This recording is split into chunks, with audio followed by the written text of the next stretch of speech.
Mesdames, Messieurs, bonsoir. Heureuse de vous retrouver dans le cadre de cette autre édition de votre programme Bien-être.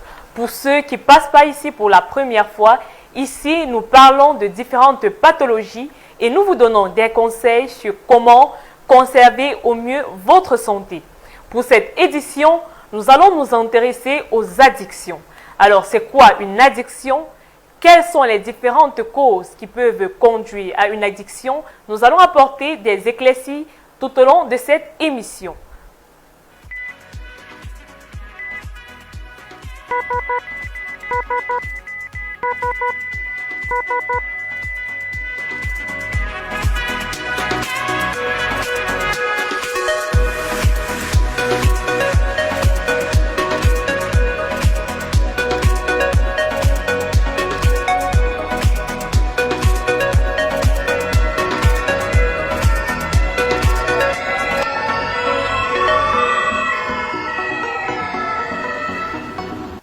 Une fois de plus, bonsoir et bienvenue dans cette émission Bien-être. Comme je l'ai dit tout à l'heure, on va parler des addictions. C'est quoi une addiction? Les populations de Yaoundé sont-elles généralement confrontées aux addictions? On a réalisé un vox pop sur la question que je vous propose de regarder.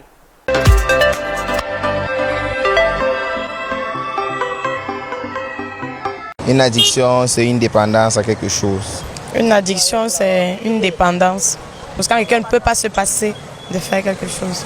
Pour moi, une addiction, c'est quand quelqu'un est accro à quelque chose, qui ne peut pas s'en passer en fait. Avoir une addiction, c'est être passionné de quelque chose, c'est vouloir à tout prix faire ou avoir quelque chose. À défaut de ça, vraiment, la tête, ça ne va pas. Il y a un problème, on est malade. Pour moi, c'est ça une addiction. C'est comme une drogue en fait. L'addiction pour moi, de façon générale, c'est l'attachement à un objet ou à quelque chose. Oui, on peut prendre l'exemple, peut-être on va dire quelqu'un est addictif, peut-être à la drogue. Ça veut dire que cette personne ne peut pas se détacher de la drogue, la personne ne peut pas vivre sans toutefois consommer des stupéfiants.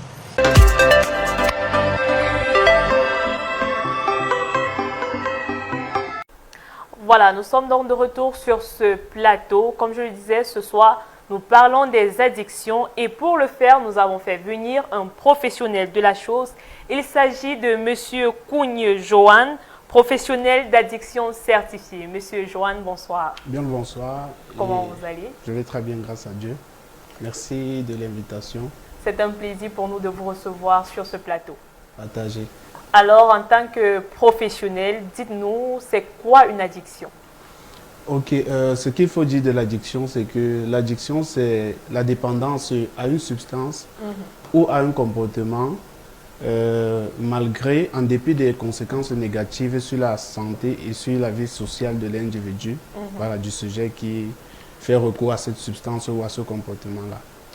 Addiction à une substance, on voit directement les drogues et autres. Maintenant, en termes d'addiction à un comportement, on peut parler de quoi? En termes d'addiction à un comportement, on peut parler de la nomophobie. C'est quoi la l'addiction au nomophobie? téléphone. Oui. Le fait que, voilà, il arrive qu'il y ait des personnes... Peut-être je suis nomophobe sans le savoir. Voilà. Peut-être, bon, nous sommes presque potentiellement tous nomophobes parce qu'aujourd'hui, avec les réseaux sociaux, il arrive que tout le temps on soit là sur le téléphone et parfois ça peut perturber nos activités professionnelles.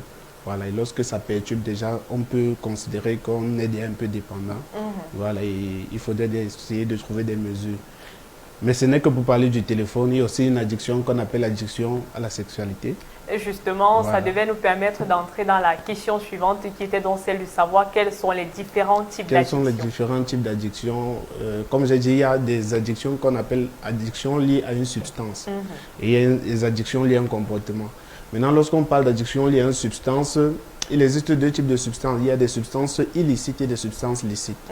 Okay, dans les substances illicites, par exemple, nous avons des substances telles que le cannabis, la cocaïne, au crack tel que d'autres le conçoivent ainsi, et l'héroïne. Oui. C'est vrai que c'est pas trop la rue chez nous aussi au Cameroun, mais dans d'autres sous sociaux. Oui. Ce sont des substances illicites, Illicite. voilà, purement proscrites par l'État, voilà. Et il y a des substances licites, voilà, qui sont aussi des substances qui peuvent faire en sorte qu'un individu devienne dépendant. À savoir l'alcool, par exemple. On n'aime pas beaucoup l'entendre des fois, mais l'alcool est une substance psychoactive. Voilà, quand on parle de substance psychoactive, c'est une substance chimique qui peut avoir à perturber le fonctionnement normal du cerveau. C'est la raison pour laquelle, lorsque quelqu'un consomme ces substances-là, il peut arriver qu'il soit déconnecté de la réalité. Il fait ce qu'on appelle une psychose. C'est une instance qui fait en sorte que l'individu soit déconnecté de la réalité. Il va vous dire qu'il entend des voix que vous n'entendez pas de manière normale, qu'il voit des gens que nous ne voyons pas de manière normale. Donc pour finir, ces deux types de substances en matière voilà, d'addiction aux substances. Maintenant, pour ce qui est de l'addiction au comportement, on avait un peu à toucher le sujet. Il y a des addictions telles que l'addiction au téléphone dont je venais faire mention, voilà. L'addiction au sexe, dont j'ai déjà fait mention, et aussi l'addiction au jeu du hasard. Je pense que beaucoup de jeunes dans la société camerounaise ont ce problème-là. Oui, c'est un cas qu'il faut vraiment, sur lequel il faut vraiment se pencher, parce que on a beaucoup de jeunes aujourd'hui qui prennent l'argent de la scolarité et ils vont directement. En fait, vous allez vous rendre compte que celui qui est addict perd un peu la raison. Ok. Normalement, on pourrait être motivé par le fait que lorsque on investit quelque part, on a un retour. Mais vous allez vous rendre compte qu'avec celui qui a déjà développé une dépendance, qui est déjà addict, il ne joue plus parce qu'il veut un gain. Il joue parce que le fait de jouer lui donne du plaisir. Voilà. Il retrouve la satisfaction lorsqu'il joue. Donc, c'est ça l'élément clé avec l'addiction, l'élément perturbateur en même temps. Est-ce qu'on peut avoir l'addiction à la nourriture? Addiction à la nourriture, c'est pas classifié. Oui, mais ce sont des addictions. Je vais vous donner quelques critères de l'addiction qui vont permettre de comprendre comment on peut dire que quelqu'un est addict. Voilà. Premièrement, il y a le craving. Le craving, c'est une envie irrépressible. Bon, la personne, vraiment, c'est très fort. Voilà, il y a cette envie irrépressible là. Deuxième élément, c'est la compulsivité. On n'arrive pas à résister. Ok. Le troisième élément, c'est la perte de contrôle.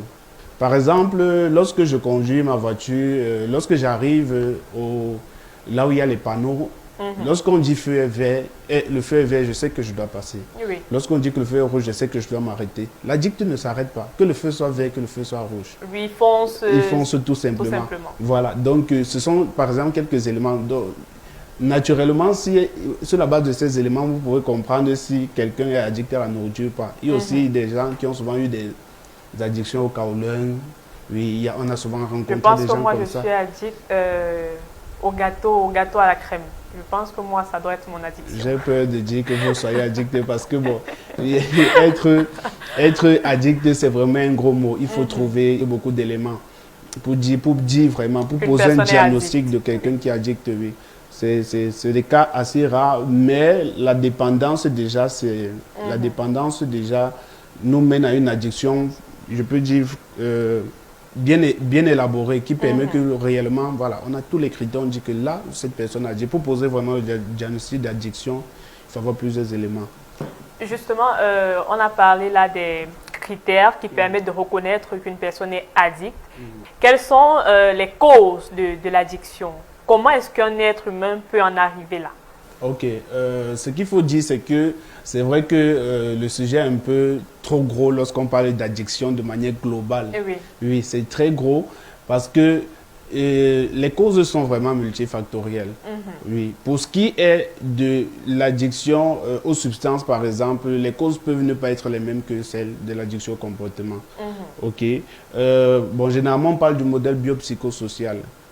En ce qui concerne les substances, ce pourquoi on travaille à l'hôpital, on suit des personnes qui viennent faire une cure de désintoxication par rapport au cannabis, etc. Il y a d'abord une cause biologique. Voilà.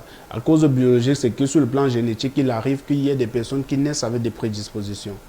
Pourquoi des prédispositions? Parce que parce que peut-être ayant eu un parent qui consommait, oui, que ce soit le père, que ce soit la mère, qui consommait beaucoup le tabac, qui consommait aussi le cannabis, voilà. Dans les gènes de l'enfant, il y a déjà ça, ce qui fait que l'enfant naît avec une prédisposition à suivre, à consommer également. Voilà, ça c'est pour parler des substances. Il y a des causes psychologiques aussi. Okay? Par exemple, une faible estime de soi. Un enfant qui grandit une faible estime de soi, pas besoin d'appartenance à une classe sociale, il se fait berner par ses amis en se disant que voilà, pour être fort, pour pouvoir être considéré, pour pouvoir être remarqué, il faut prendre la substance. Voilà, ce sont des éléments. Il y a aussi le problème de carence affective. Il y a beaucoup d'enfants qu'on a déjà suivis. Vous allez voir que la plupart, c'est vrai qu'on n'a pas fait une étude clairement détaillée dessus, mais la plupart des cas que nous recevons en consultation, depuis pratiquement 5 ans, on se rend compte qu'il y a beaucoup d'enfants qui viennent pour problème de consommation. C'est souvent des familles recomposées. Oui, il n'a pas grandi avec le père était mort, ou bien le père ne l'a pas reconnu. Donc, parce que la présence d'un père est très importante dans le développement d'un enfant. Voilà. Dans le développement psychologique même de l'enfant. Justement, c'est bien que vous en parliez aujourd'hui parce que c'est un argument qui est très souvent balayé du revers de la main parce qu'on estime que voilà, ils ne sont pas les seuls enfants à avoir grandi dans des familles recomposées. On va te dire, n'est pas le seul enfant à avoir perdu son père, sauf qu'on oublie que les enfants ne réagissent pas toujours de la même manière. Oui. Ouais. Et même ce qu'il faut dire, c'est que c'est vrai qu'on peut avoir tous grandi d'une famille recomposée, mais on ne connaît pas le déclic qui a fait en sorte que l'autre s'en sorte.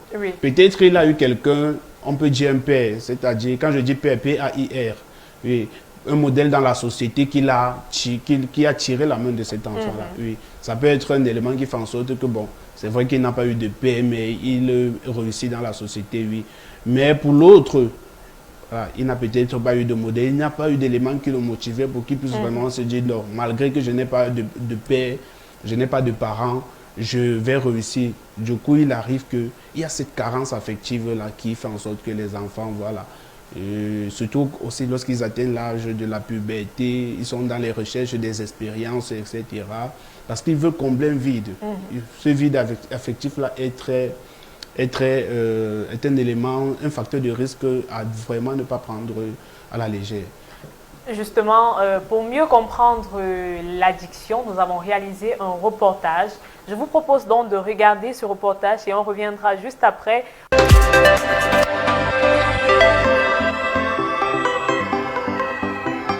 L'addiction est un fléau qui touche des millions de personnes à travers le monde. Ce reportage se penche sur la vie quotidienne des personnes vivant avec une addiction, leur lutte et les conséquences sur leur santé, leurs relations et leur environnement. Cette addiction affecte non seulement la santé physique des personnes atteintes, mais également crée des tensions dans les familles.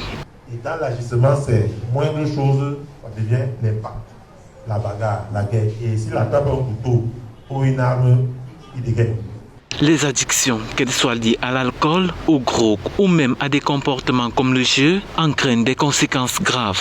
Selon l'Organisation mondiale de la santé, les personnes dépendantes sont plus susceptibles de souffrir de maladies chroniques, de troubles mentaux et d'accidents. Les témoignages de professionnels de santé soulignent l'importance d'une approche globale pour traiter ces problèmes. Les proches aident directement, donc dès lors que la dépendance s'installe et dès lors qu'on se rend compte que le cas est déjà vraiment très alarmant, que les familles aient recours tout de suite aux soins appropriés des personnes, soit auprès des hôpitaux psychiatriques, soit auprès des cabinets de psychiatres qui vont poser le diagnostic approprié, soit auprès de centres de désintoxication. C'est très très très important.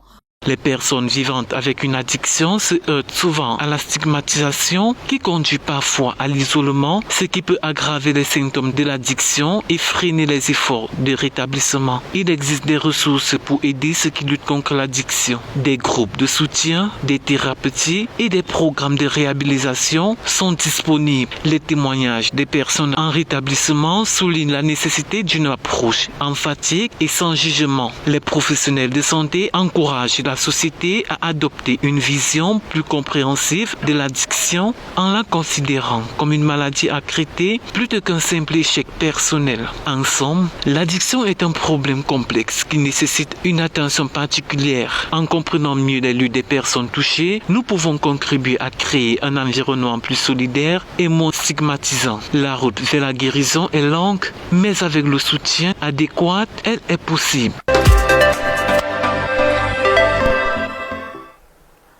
Voilà, avant de prendre le reportage, nous étions justement en train de parler des causes de l'addiction. On était au niveau des addictions aux substances. Voilà, on peut donc continuer dans la même lancée. Bon, voilà, j'ai dit que pour mieux expliquer les causes. Bon, c'est vrai que parler de causes, généralement, le terme technique chez nous, les scientifiques, c'est les facteurs de risque. Ok, parce que quand on dit cause, ça veut dire que directement, c'est ça qui fait que voilà, qui ça suit directement. Also, il y a des facteurs, à risque, voilà, qui font en sorte que ceci peut être un élément qui va faire que l'autre consomme. Et chez une autre personne, c'est autre chose. C'est pour ça qu'on ne parle pas de cause, mais de facteurs de risque. Et je parlais du modèle biopsychosocial. Je venais de parler déjà sur le plan génétique, à savoir biologique et psychologique. Donc, psychologique aussi, ce que j'aimerais ajouter, il y a par exemple des maladies mentales, telles que la dépression, telles que le stress post-traumatique. La dépression, par exemple, quelqu'un qui a perdu un travail, une jeune dame qui sort d'une rupture amoureuse, voilà, et puis qui, pour pouvoir oublier, ou bien, voilà, pour pouvoir on va dire, essuyer ses blessures émotionnelles et autres, entre dans une consommation croissante, excessive d'alcool, par exemple, voilà. Donc, c'est souvent des cas comme ça. Aussi pour les traumatismes, c'est vrai que quand on parle généralement de consommation des stupéfiants ou des drogues, on ne voit que les jeunes. Par exemple, j'ai déjà reçu en consultation plusieurs de nos frères de l'armée revenant du NOZO, voilà, qui font ce qu'on appelle le stress post-traumatique. Donc, du fait d'avoir été en face des personnes qu'ils ont eu à tuer, par exemple, dans l'exercice de leurs fonctions, il arrive que les images leur reviennent, les cauchemars, les feedbacks, et ils n'arrivent pas à dormir. Voilà, du coup, il y a aussi des gens qui ont souvent, pour pouvoir s'échapper de ça, de manière, on va dire, de manière illusoire, ils ont souvent eu à commencer une consommation de cocaïne et tout, etc. Et ça fait qu'à un moment, ils entrent directement dans l'addiction. Voilà. Donc ça, c'est un élément psychologique. Il y a également des événements sociaux. Par exemple, les éléments sociaux, il y a la pression des pairs. Quand je dis pair encore, c'est P-A-I-R. C'est-à-dire qu'on a peut-être un ami dans la société avec qui on marche, voilà, qui nous fait comprendre que, bon, voici, il faut... Moi, je prends ceci là pour pouvoir apprendre, je prends ceci pour pouvoir dormir, je prends ceci pour pouvoir... C'est ça qui fait que tu vois comment je suis, etc. Voilà, il y a cette pression-là. Il y a également plusieurs événements dont je venais de faire mention, par exemple, qui basculent la vie. Okay, de quelqu'un qui est à la retraite et qui n'arrive pas à toucher sa pension retraite.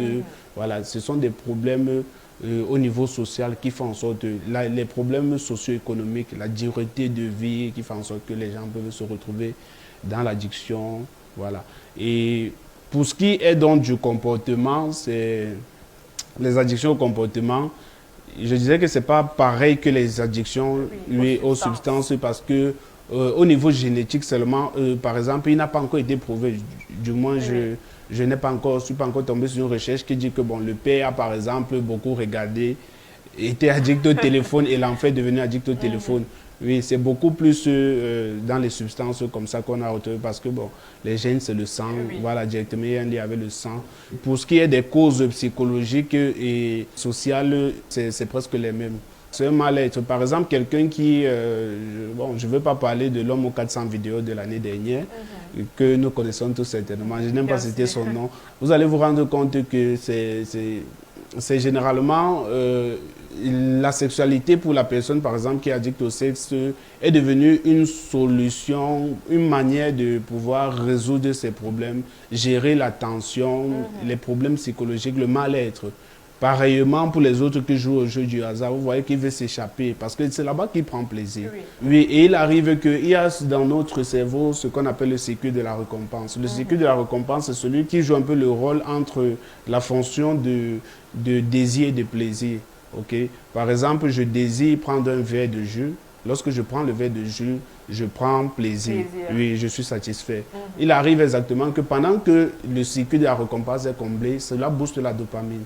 La dopamine, maintenant, étant satisfaite, la mémoire aussi est activée. La mémoire vous rappelle que vous avez pris un jus de fruits et ça vous a fait plaisir. Et quand la mémoire vous rappelle comme ça, la mémoire vous dit que bon, il faut recommencer. La mémoire vous dit que voilà, il faut reprendre, ça va t'aider. Donc c'est ça qui arrive avec à la fois les personnes qui consomment une substance et ceux qui ont une inclinaison pour un comportement. Il arrive que lorsque vous êtes dans une situation de détresse psychologique, un état de mal-être, la mémoire va vous dire que bon, il y a telle chose que tu avais prise qui t'a fait plaisir. Peut-être que c'est le moment de prendre.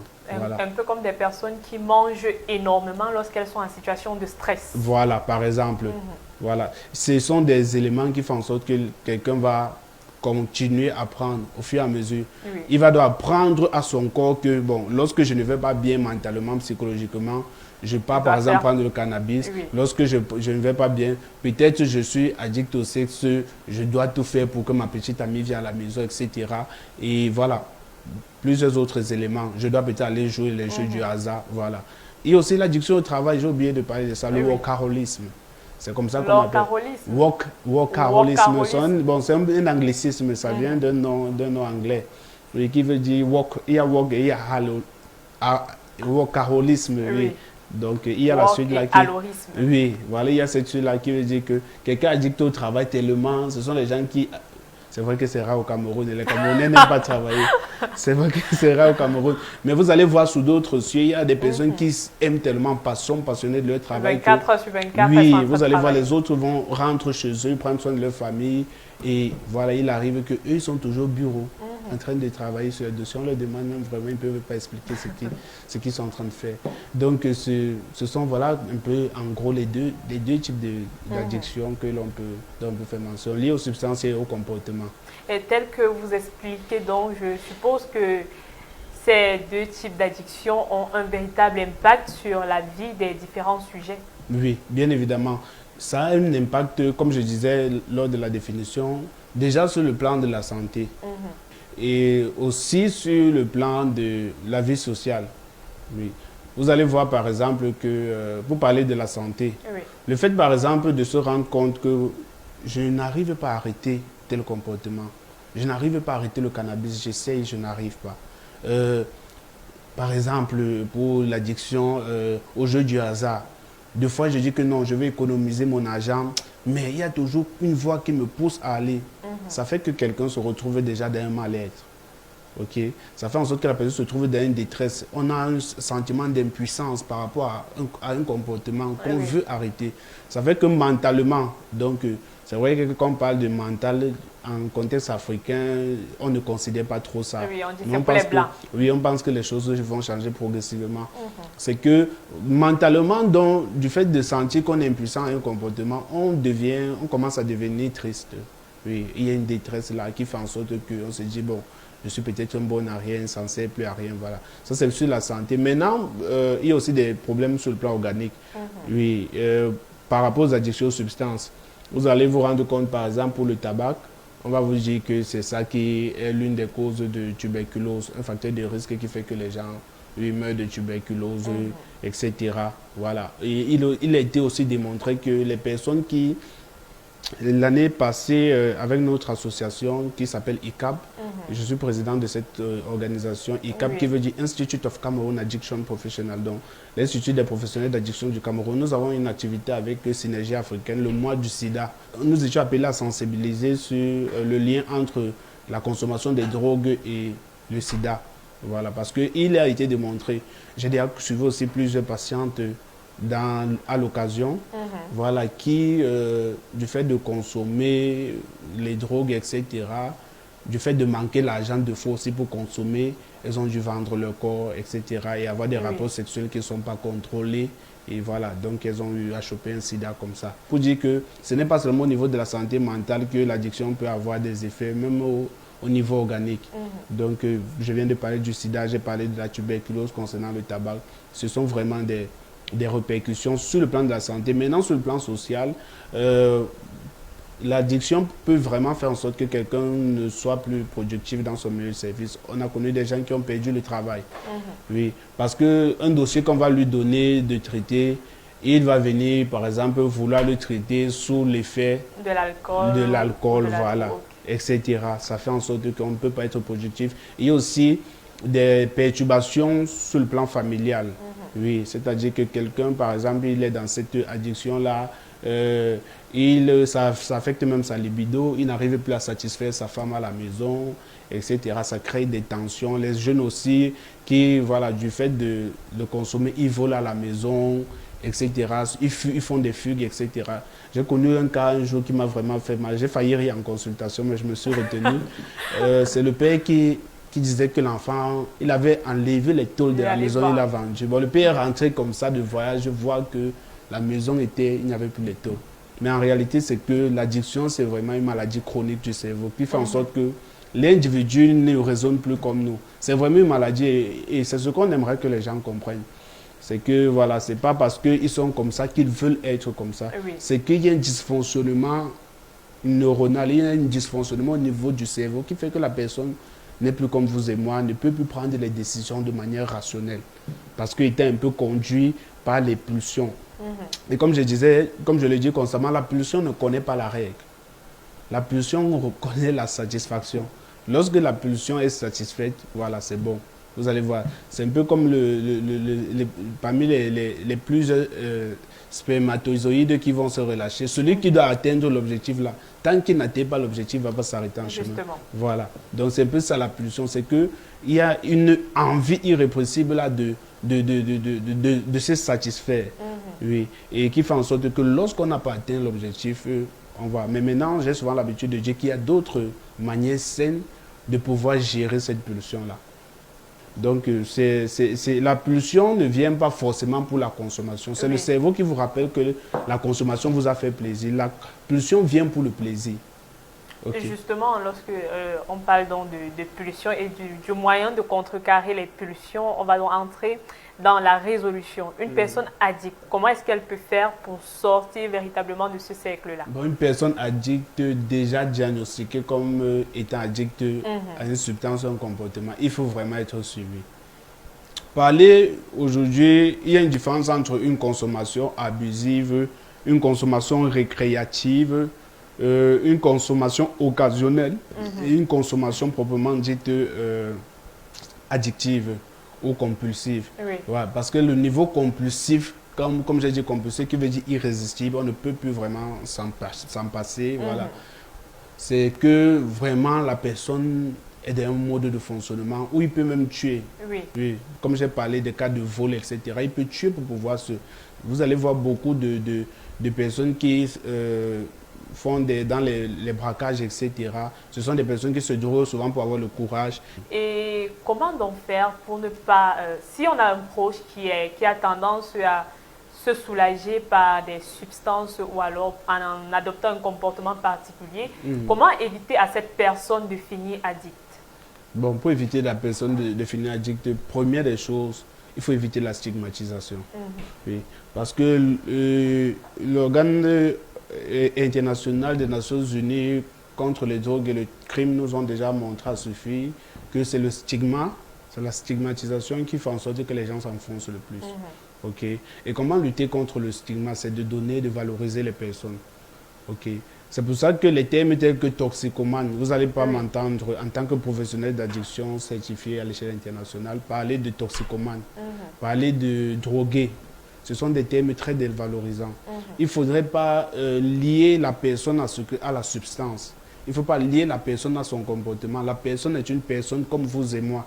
Ce n'est pas parce qu'elle consomme qu'elle est une personne moindre que nous. Okay? Donc il faut pouvoir valoriser la personne. Parce que lorsque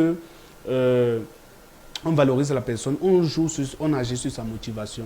Ce que je peux dire, c'est que la plupart des personnes qui consomment les drogues, etc., ou qui sont addictes à quoi que ce soit, comme j'ai dit, du fait de la détresse et des complications sur la santé, même sur le plan économique, les finances, les problèmes de famille, ils veulent arrêter. La plupart veulent arrêter, mais deux fois, n'ont pas assez de courage pour le dire ouvertement. Voilà. Donc, le fait de les valoriser et de s'approcher d'eux, c'est l'empathie, le deuxième élément. Il faut être empathique. Se dire que, bon, c'est l'enfant de l'autre aujourd'hui dans la famille qui consomme, de ma soeur, c'est l'enfant de tel oncle, mais demain, ça aurait pu être mon enfant. Et être empathique, aller vers l'enfant, causer, avoir une écoute active. Cette écoute active-là, c'est une écoute sans jugement. C'est qu'on écoute l'enfant, pourquoi tu t'es retrouvé, qu'est-ce qui ne va pas, qu'est-ce qui t'a fait arriver jusque-là et pourquoi tu y restes, qu'est-ce que tu trouves de spécial là-bas. Et vous allez vous rendre compte que vous allez trouver beaucoup de réponses que les enfants vous donneront. Pourquoi? Parce que certainement, ils se seront sentis aimés, ils auront senti qu'on leur donne de l'importance, on leur accorde de l'attention. Voilà. Donc c'est cette stigmatisation-là qui fait en sorte que les personnes s'enfoncent davantage. Or, si on leur donne la main, ils vont sortir. Et maintenant, quand voilà, il arrive que les personnes se sentent stigmatisées, disent que bon, ok, comme je suis un bon à rien, que je reste d'un bon à rien. Et vous allez voir en consultation, on a des fois des enfants comme ça qui disent que je suis devenu ce qu'ils ont voulu. Voilà, parce qu'exactement, ils n'ont pas senti.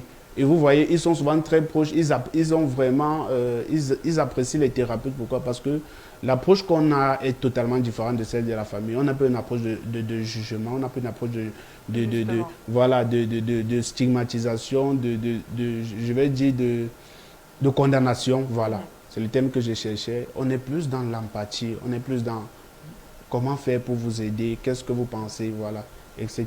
Et c'est pour ça, quand quelqu'un est vraiment addict, ce qu'il faut dire, c'est que, comme j'ai dit, diagnostiquer quelqu'un d'addict est déjà assez délicat. Lorsque quelqu'un est addict, il faut vraiment une prise en charge. Là, c'est plus les choses juste des counseling ou bien des écoutes à la maison. De prime abord, on peut faire ça en amont. En amont, on peut d'abord faire ça. La famille, un proche peut aller vers la personne pour comprendre, voilà, pour soutenir la personne psychologiquement par rapport à ses difficultés. Mais lorsque ça a atteint un niveau où on se rend compte que la personne n'arrive plus à se contrôler, que le feu soit vert, que le feu soit rouge, il passe seulement. Voilà, il faut vraiment un suivi avec des experts en la matière pour qu'ils puissent réellement être récupérés de cette attitude-là. Voilà, parler des addictions, c'est tellement important. Vous avez évoqué le cas de ceux qui disent « je suis devenu ce qu'ils ont voulu que je devienne voilà. ». Et chaque jour, on dit souvent aux parents, il y a des choses qu'on dit pour aux enfants. Tout à fait. Tu es un voyou, tu es un bandit, de toutes les façons, tu es drogué comme la famille de ton père, les mots comme ça, on ne se rend pas compte, mais ceux qui disent « je suis devenu ce qu'ils ont voulu », ça prouve que toutes ces choses qu'on répète en longueur de journée ont véritablement un impact sur le psychique des enfants. Tout à fait. Voilà. Merci, Monsieur Kougne, pour toutes ces explications. Je pense que nos téléspectateurs sont désormais mieux outillés sur l'addiction. Et puis, on espère que pour vos différentes campagnes, vous viendrez également sur ce plateau pour davantage permettre aux téléspectateurs d'être édifiés. Bien évidemment. Et merci encore pour cette opportunité de pouvoir mettre la lumière sur un fléau qui est vraiment en train d'être une gangrène pour les familles, pour les services publics même, voilà, et pour les individus. Nous pensons que des mesures doivent vraiment être prises et que chacun de nous a une responsabilité. Ce n'est pas parce que nous sommes thérapeutes à l'hôpital que on va dire que c'est leur activité exclusive, c'est leur responsabilité exclusive. Et malheureusement, souvent, on a des parents qui viennent donner le patient comme ça là, et ils s'en foutent totalement. Ils viennent abandonner le patient entre les mains des thérapeutes et c'est vraiment quelque chose qui fait en sorte que chacun a son rôle à jouer. Que ce soit des politiciens, que ce soit des décideurs, que ce soit des familles, les pères, les mamans, chacun a sa responsabilité. Je dis toujours, et je vais finir peut-être par là, que dans la prise en charge, nous, thérapeutes ou bien médecins, on va jouer beaucoup plus sur le plan intellectuel, sur le plan technique. Mais la dimension affective, c'est la famille qui doit la donner à l'individu. Nous, on ne peut pas donner la dimension affective parce qu'il n'y a pas, voilà, il y a pas un lien de sang ou de parenté. Et même si vous parvenez à le faire, il faudra bien que la famille prenne le relais. Voilà, lorsqu'on aura fini exactement le hospitalier. Donc, chacun a son rôle à jouer. C'est la famille qui doit donner l'attention, voilà, et accompagner, donner de l'amour. Donner vraiment de l'amour et développer une bonne communication. Une communication saine qui n'est pas stigmatisante, basée sur les insultes, basée sur les erreurs du passé, basée sur les péchés que la personne a commis par le passé. J'ai l'habitude de dire que si Dieu devait vraiment exposer les péchés de chacun de nous, personne ne sortirait. Voilà, personne ne sortirait même avec la tête haute encore. Là, nous tous, on va se cacher. Voilà, donc merci, je crois que c'est ce qu'il fallait. Merci à vous également, fidèles téléspectateurs, d'être toujours là dans le cadre de cette émission. Comme on l'a dit, développer l'empathie envers les personnes addictes. Ce sont des personnes comme vous et moi, alors évitons la stigmatisation. Je vous donne rendez-vous jeudi prochain lorsqu'il sera 21 h pour une nouvelle édition.